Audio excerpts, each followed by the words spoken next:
Et à ce moment-là, il y a une contradiction. Non, monsieur, nous sommes un pays entier, droit debout sur ses bottes, pauvre mais existant.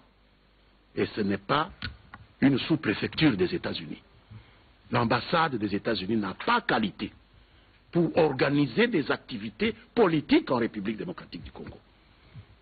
Tout au plus, nos partenaires soutiennent-ils des programmes d'activité qui sont organisés, mais ils doivent en informer les autorités auprès desquelles ils sont accrédités.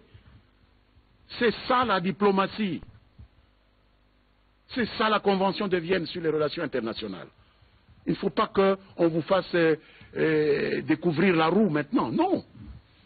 Nous sommes, pour les États-Unis, un pays étranger. Les États-Unis sont un pays étranger pour nous. Lorsque nous définissons notre situation, on n'a pas à juxtaposer notre définition avec la définition d'un diplomate qui veut justifier un comportement maladroit. C'est un comportement à tout le moins maladroit. Alors vous n'avez pas à m'opposer, moi je vous donne la définition du gouvernement, et vous venez me dire, mais l'ambassade c'est quoi? Vous pouvez me citer dans les institutions de la RDC, une institution qu'on appelle ambassade des États-Unis? C'est quoi? Ce sont nos partenaires. Ce n'est pas l'État auquel nous appartenons. Ayez un peu de considération pour l'État congolais, sinon vous serez les artisans de la disparition de ce pays, qui est programmée par beaucoup. Donc, voilà ce que je peux dire.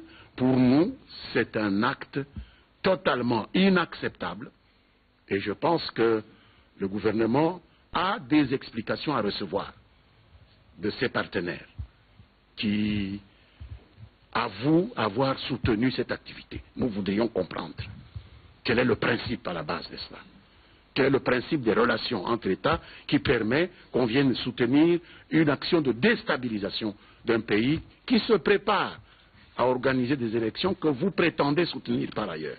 Donc c'est des choses qui doivent se faire, mais ne venez vraiment pas m'opposer une position d'un diplomate qui a été accrédité auprès de notre gouvernement, comme si c'est le gouverneur général du Congo et que nous, lorsque nous disons des choses, elles doivent être confirmées par lui. Non! S'il pense cela, il faut qu'il oublie cela. C'est un dysfonctionnement. Voilà ce que je peux dire.